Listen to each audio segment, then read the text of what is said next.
Chains rattled against iron. A snarl tore through the courtyard, low and wet, the kind that made grown men step back without knowing why. Soldiers gripped their spears tighter. Nobody moved closer to the cage. Nobody ever did. The thing inside threw itself forward, and the whole structure shook. Dust fell from the rafters.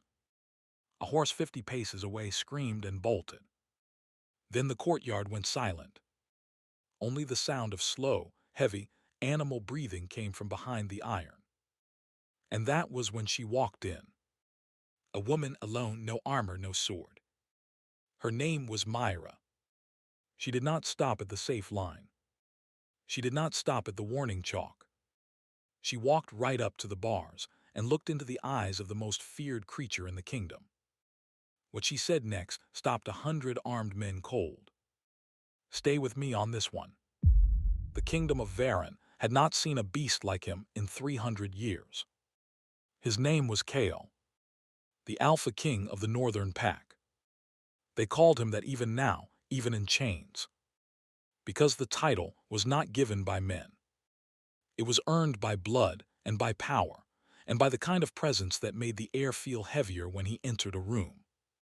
He had been captured 6 weeks earlier. Not in battle. They were not foolish enough to fight him in open battle. They had used a trap, a poisoned river, a ring of silver, 20 soldiers dead before he went down. And even then, he had only gone to one knee. They needed 12 more men, and a holy chain forged at the temple to drag him to the capital. Now here is the thing. Most prisoners break in a week. 2 weeks if they are stubborn. Chaol had been in that cage for 43 days, and he had not bowed his head once. Not when they whipped him. Not when they starved him. Not when the High King himself came to mock him through the bars. He simply watched. Calm. Steady. And every man who met those eyes left the courtyard a little quieter than he had walked in. The High King wanted him alive for one reason. A mate bond. In the old laws, an alpha bound by mate bond was bound forever. Tamed. Loyal. His pack would follow that bond. His power would belong to whoever held it. Whoever wore that ring would command the deadliest army in the north without ever drawing a sword. So the High King issued a decree. He would offer the Alpha King in marriage. Any noblewoman who walked to the cage and made the proposal could claim him. They would rule together. Or rather, she would rule, and he would be the weapon at her side. Believe me, the line should have been a mile long. It wasn't. Not one woman came. Not one. The highborn ladies refused outright. They had sons they wanted to live. They had faces they wanted to keep. They had heard the stories about what happened to the soldiers who got too close to the bars. One of them had reached in. They never found his arm. The merchant's daughters came, looked at the cage from 100 paces away, and went home. The court ladies sent letters. The letters always said the same thing. Find someone else. 3 weeks passed. Then 4. The High King grew angry. He doubled the dowry. He offered land. He offered titles. Nothing. That was when Myra heard about it. Myra was not a noblewoman. She was a healer's daughter from the lower district, 26 years old, a quiet woman who had spent most of her life closing other people's wounds. She had buried her mother the previous winter. She had buried her father the spring before that. She lived alone in a small house at the edge of the apothecary lane, and she owned exactly 2 things of value. A silver pin her mother had pressed into her hand on her dying day, and a name she had not told anyone in 7 years. You see, Myra had a secret. Her grandmother had been of the old blood. Wolf blood. Thinned by generations, but still there. Myra had never shifted. She had never even tried. But she could hear things other people could not hear. She could feel things in the air. And 6 weeks ago, when the Alpha King was first dragged through the city gates in chains, Myra had stood in the back of the crowd, and she had felt something she had never felt before in her life. She had felt him notice her. Not with his eyes. He had not even looked her way. But something inside her had gone still, the way a deer goes still when a wolf walks past in the trees. And from that day on, she had not slept properly. Every night she dreamed of iron bars. Every night she dreamed of a low voice saying one word. Come. So when she heard the High King's decree, Myra did not hesitate. She put on her best dress, plain dark blue, mended at the cuffs. She pinned her mother's silver to the collar. She walked to the courtyard, and she did not stop walking until the iron of the cage was close enough to touch. That was the morning the kingdom learned her name. The captain of the guard saw her first.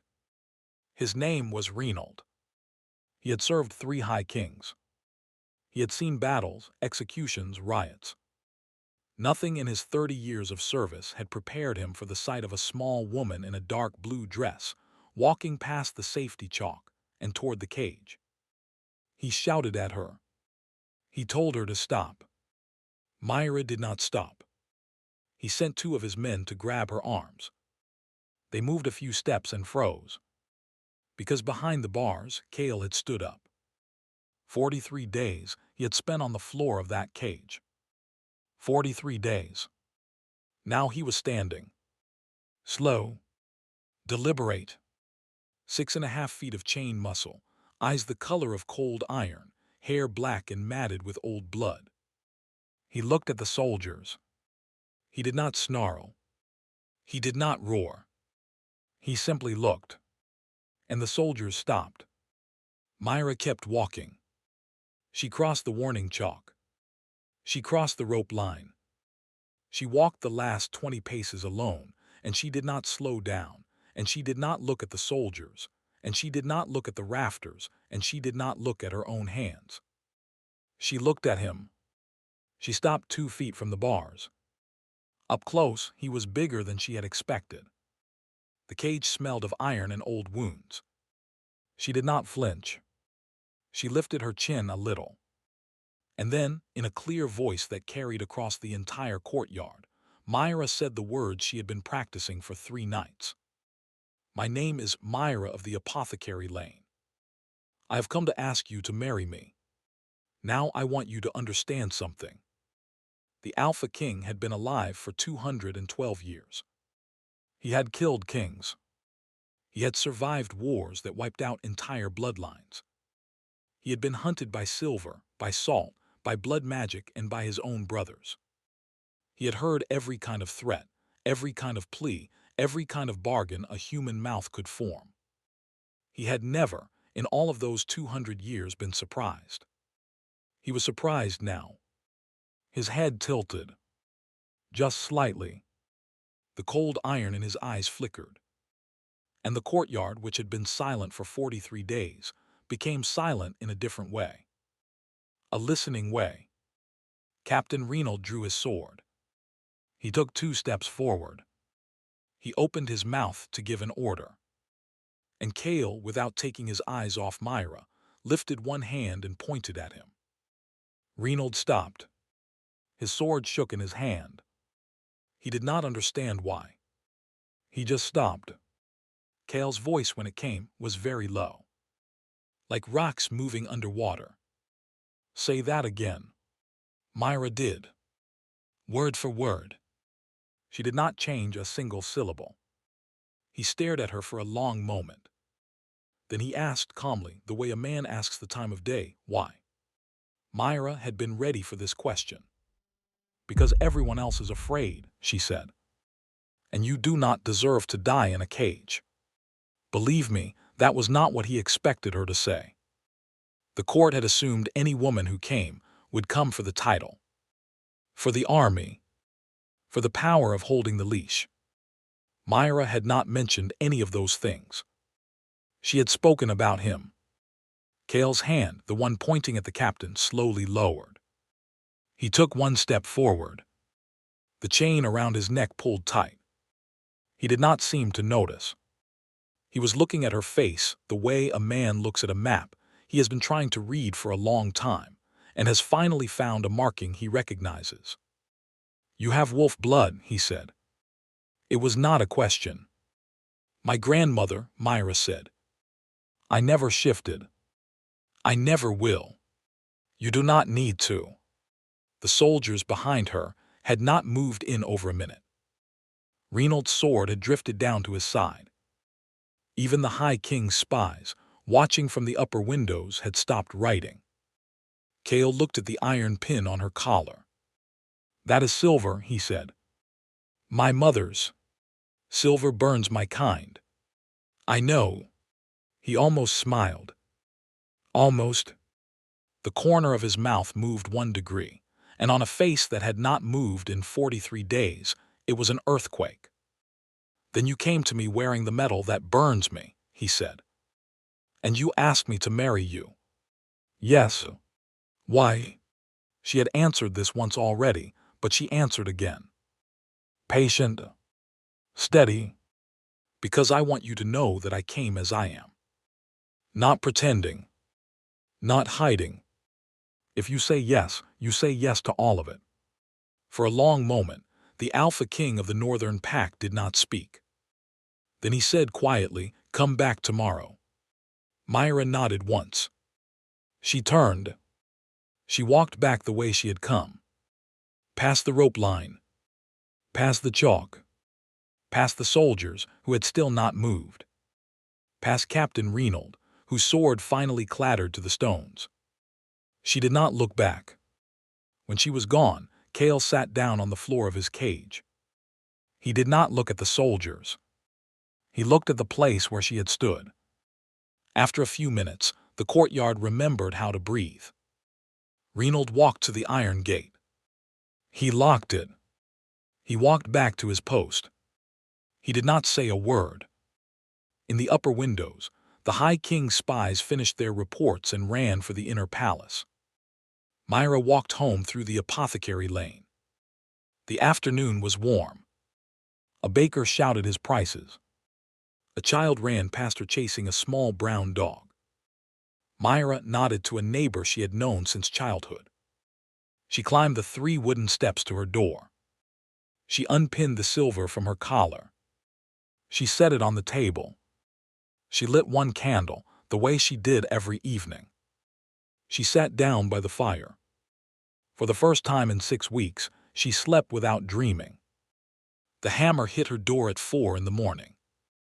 Myra sat up in the dark. The candle had burned down to nothing. The fire was dead. The pounding came again, harder this time, and a voice shouted her name. Myra of the apothecary lane. Open in the name of the High King. She did not bother lighting another candle. She put on her coat. She unlatched the door. 6 soldiers were on her step. Their swords were drawn. Behind them, the alley was lined with torches and more men. Captain Reynold was there. He did not meet her eyes. "You are under arrest," he said. "For what?" "Treason. Now here is what I need you to understand." The High King had been informed of what happened in the courtyard before Myra had even reached her own street. The Royal Council convened at midnight. By 2 in the morning, they had drafted the charges. By 3, they had sealed them in red wax. By 4, 6 soldiers were at her door. The charges were these. She had violated the order of nobility by approaching the prisoner without rank. She had attempted to claim a war asset that belonged to the crown. She had used wolf blood, an outlawed lineage, to manipulate the Alpha. Any one of these was punishable by death. Together, they made a sentence the council could pronounce in their sleep. The dowry the High King had offered. That had been a trap. Any woman who actually came forward gave the crown an excuse. He had never wanted a marriage. He had wanted a confession. By dawn, Myra was in a cell beneath the palace. By mid-morning, she was standing before the council. There were 9 of them, seated on a high stone bench. The High King sat in the center, an old man with a long beard and small, clever eyes. He looked at Myra the way a butcher looks at a piece of meat that has come in off-cut. "Daughter of the apothecary Lane," he said, "you have been very busy." Myra did not answer. "You will recant your proposal. You will admit that you were placed up to this by enemies of the crown. You will name those enemies, and then we will hang you with mercy. Do you understand?" Myra said nothing. The High King leaned forward. "Refuse, and you will hang with the beast. Tomorrow at dawn. The 2 of you on the same scaffold. Is that what you want?" Myra lifted her head. Her voice was small, but it did not shake. "I would like to be hanged with him, yes. If those are my choices." The council went quiet. The High King's face went white, then red. He had expected pleading. He had expected fear. He had received an answer he could not write into the records without sounding ridiculous. "Take her back," he hissed. "Dawn. The both of them. I will watch myself." They dragged her out. But here is the part the High King did not know. While Myra had been standing in front of the council, something had been happening in the courtyard. Chaol had heard. Not all of it. The palace walls were thick. But he had heard her voice. He had heard the word hanged. He had heard the word tomorrow. And he had heard the small, steady answer she had given. Now, if you have ever wondered what an Alpha King does when he hears his promised mate sentenced to death, I will tell you. He does not roar. He does not howl. He does not throw himself at the bars. He goes very still. And then, very calmly, he reaches up to the chain around his neck. The holy chain forged at the temple. The one that 12 men had bled to put on him. He closed his hand around it. He pulled. The chain snapped. The sound traveled. Soldiers in the upper hall heard it. Cooks in the kitchens heard it. The High King, sitting back down on his throne, heard it from 3 floors away. The sound of holy iron breaking has its own voice. It echoes in the bones of a building. Chaol did not move from his cage. He did not try the bars. He simply held the broken chain in his hand and let the soldiers see it. A message written without words. I could leave whenever I wanted. I have not left because she asked me to come back tomorrow. The High King ordered 4 more chains. He ordered silver bands for the wrists and ankles. He ordered the cage doubled over with bolts. 4 blacksmiths worked through the afternoon. Chaol let them. He sat on the floor of his cage and watched them work, and not one of them could meet his eyes. By sunset, the courtyard was full of soldiers. 200 of them. Bows on the walls. Spears at the gates. The kind of force you only assemble for an army, not a single man. Hey, if you are still with me, take a second and hit that subscribe button. This story is about to turn, and you do not want to miss what happens at dawn. In her cell, Myra sat with her back against the cold stone. She was not crying. She was thinking.